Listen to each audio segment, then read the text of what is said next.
Alors, aujourd'hui, je vais vous présenter le module sur les marchés financiers qui porte sur 20 heures. Hein. C'est juste une initiation, donc un cours introductif sur les marchés financiers. Alors, en général, les marchés financiers peuvent être appréhendés au sens strict comme au sens large. Au sens large du terme, les marchés financiers regroupent à la fois le marché monétaire et le marché financier proprement dit. La différence, c'est quoi? C'est que le marché monétaire, c'est le marché à court terme, dont les échéances sont plus ou moins à 1 an, alors que le marché financier proprement dit, c'est le marché dont les éléments qui sont échangeables ont une échéance plus ou moins lointaine. Voilà en réalité le marché financier au sens large. Maintenant, au sens strict du terme, on parlera de marché financier, de tout ce qui est en rapport avec la bourse. Au sens large, on lui inclut à la fois le marché monétaire, mais aussi la bourse comme étant le marché financier. Voilà. Maintenant, moi, dans ce module, je vais vous parler en premier lieu du marché interbancaire, du marché monétaire plutôt. Le marché monétaire qui est composé de 2 volets, le marché interbancaire, c'est le marché entre les banques, et le marché des titres de créance négociables.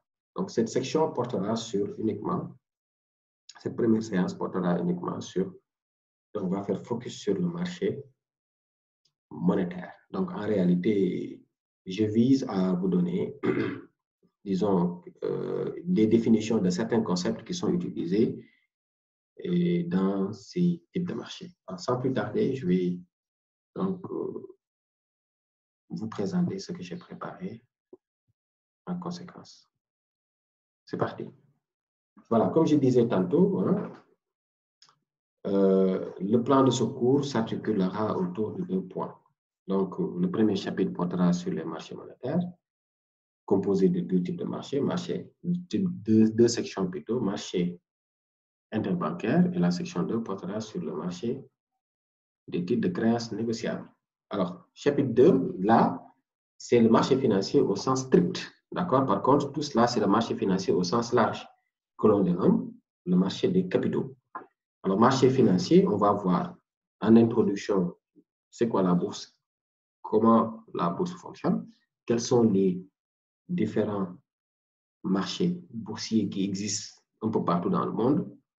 Voilà, donc on va voir du point de vue d'ensemble les différentes bourses qui existent en réalité dans le monde. Pas de façon exhaustive, mais les bourses les plus populaires. Alors, je vais mettre l'accent sur, après, le marché des actions, comment ça se passe les transactions, comment on valorise les actions, etc. Ensuite, je terminerai par les marchés des obligations. Voilà, en grosso modo, donc le morceau que je voudrais vraiment partager avec vous.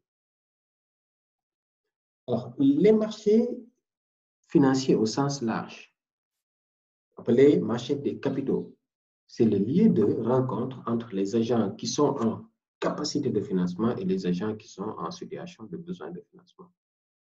Alors, dans ces marchés, on retrouve deux formes de finance. La finance dite directe et la finance dite indirecte. La finance, elle est dite directe si il y a directement une connexion entre l'agent a besoin de financement et l'agent a capacité de financement. Même si en réalité, il n'y a pas cette connexion directe, il y a toujours l'existence d'un intermédiaire.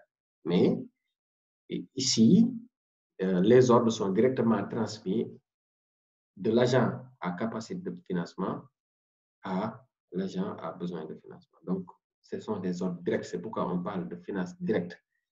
Alors que par contre, la finance est dite indirecte dans le cas où il y a un intermédiaire à qui vous confiez votre argent. Vous ne vous souciez pas de ce que fait l'intermédiaire avec votre argent. Mais vous allez avoir une sécurité, une rassurance, une confiance que votre argent, quand vous en aurez besoin, vous pouvez reprendre votre argent.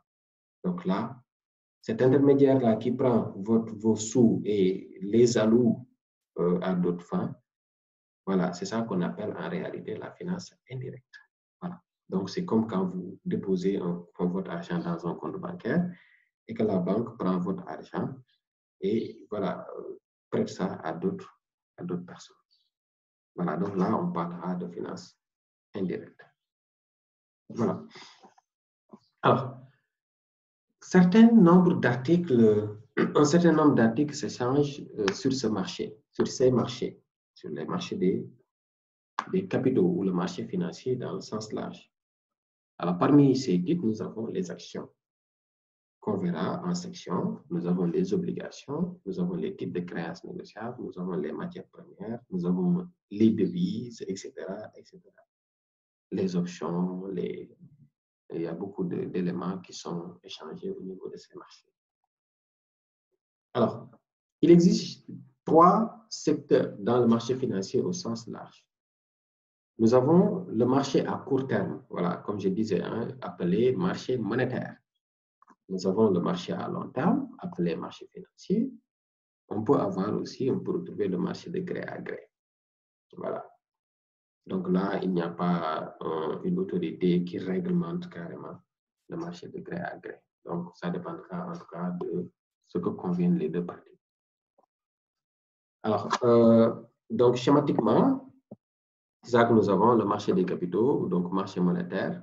Dans le marché monétaire, nous avons le marché interbancaire, le marché des titres de créances négociables. Et on verra à tour de rôle les éléments des titres de créances négociables, les bons du trésor négociables, les billets du trésor négociables. Maintenant, ça porte sur le second chapitre, le marché financier au sens strict. Nous avons le marché des actions, le marché des obligations. Il n'y a pas que ces deux marchés, il y a d'autres types de marchés. Il y a les marchés à terme, il y a le marché il y a les autres compartiments, hein, des commodités, etc.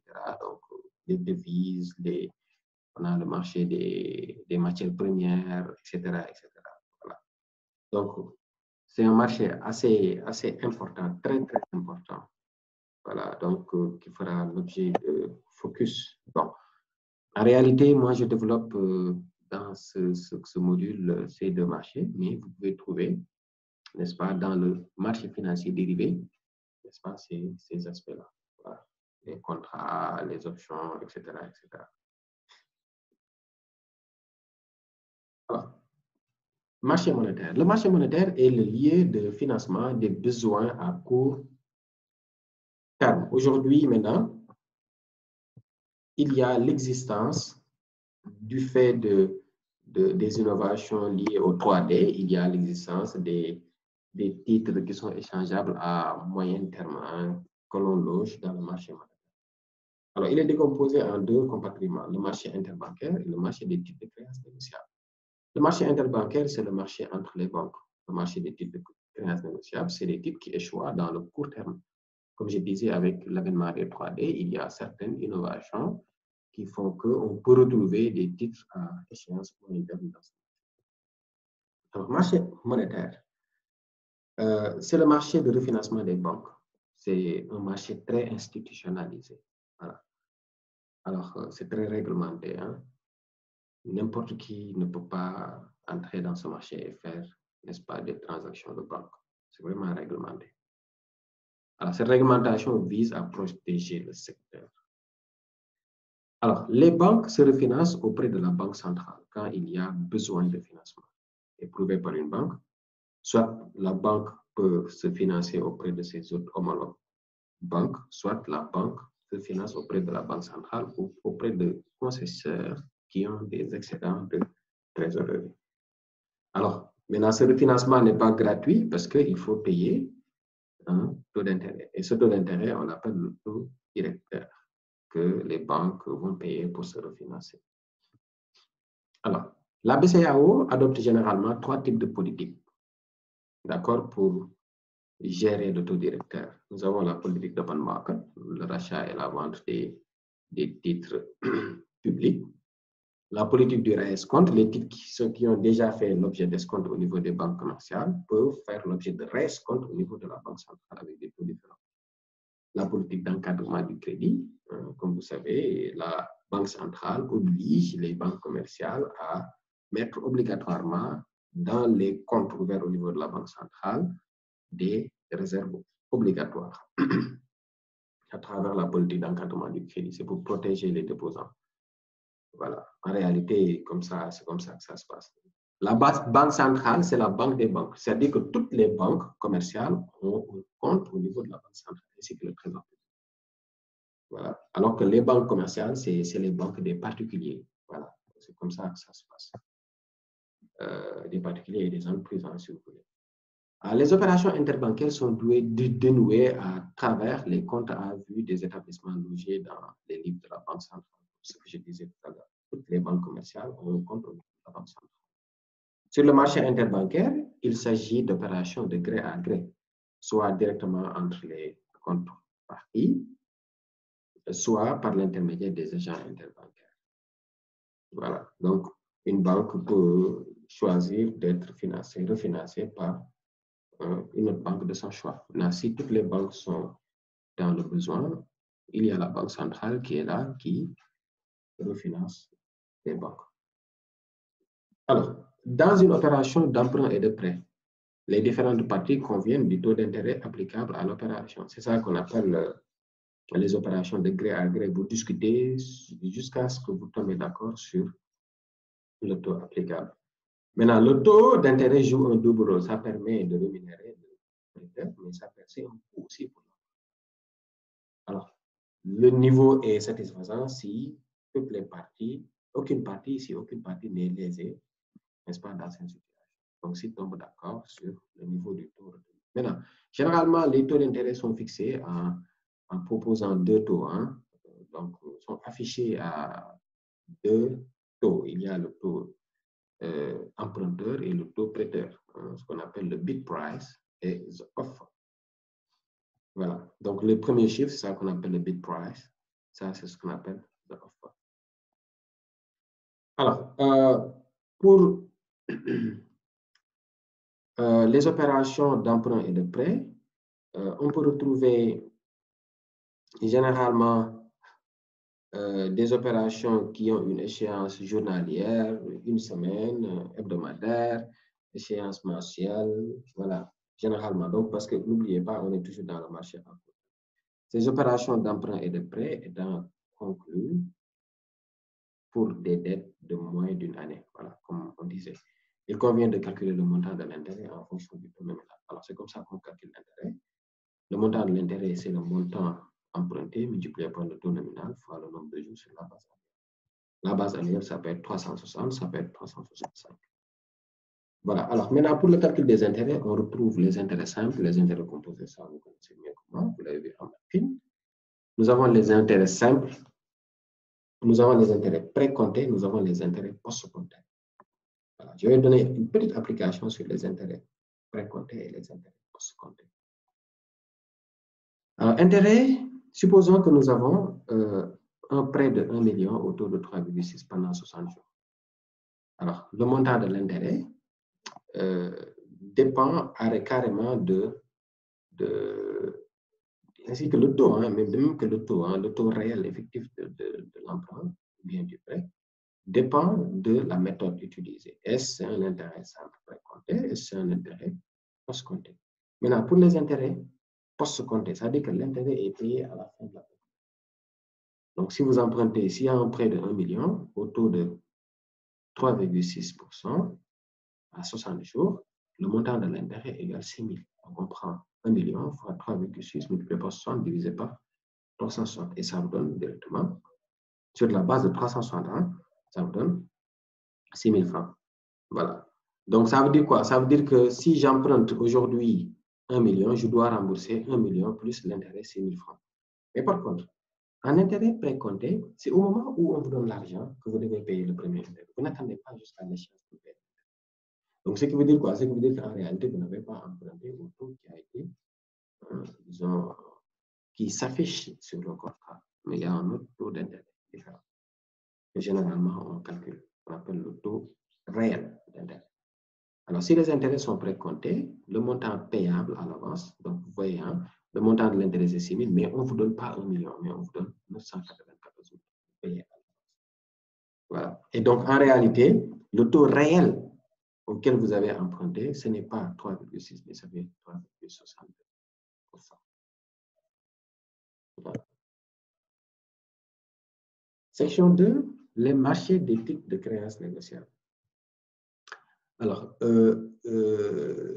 les titres de créances négociables, c'est des titres dont, en principe, c'est des titres qui ont une échéance à court terme, hein, moins d'un an. Aujourd'hui, comme je disais, avec l'événement de 3D, le décloisonnement, la désintermédiation et la déréglementation du secteur, on a assisté à l'émergence de nouveaux titres dont les échéances sont plus ou moins à court terme, dépassent un an, donc ça va jusqu'à 2 ans. Mais pas dans le long terme, quoi, parce que dans le long terme, c'est le marché proprement dit, le marché financier au sens strict.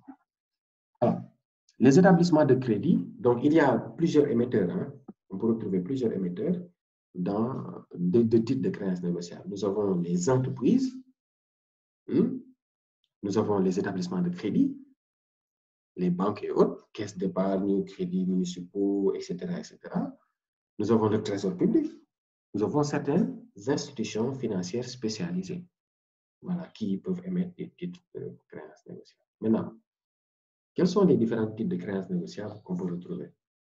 Nous avons les certificats de dépôt, les billets de trésorerie et les bons à moyen terme négociables. Les certificats de dépôt sont émis par les banques.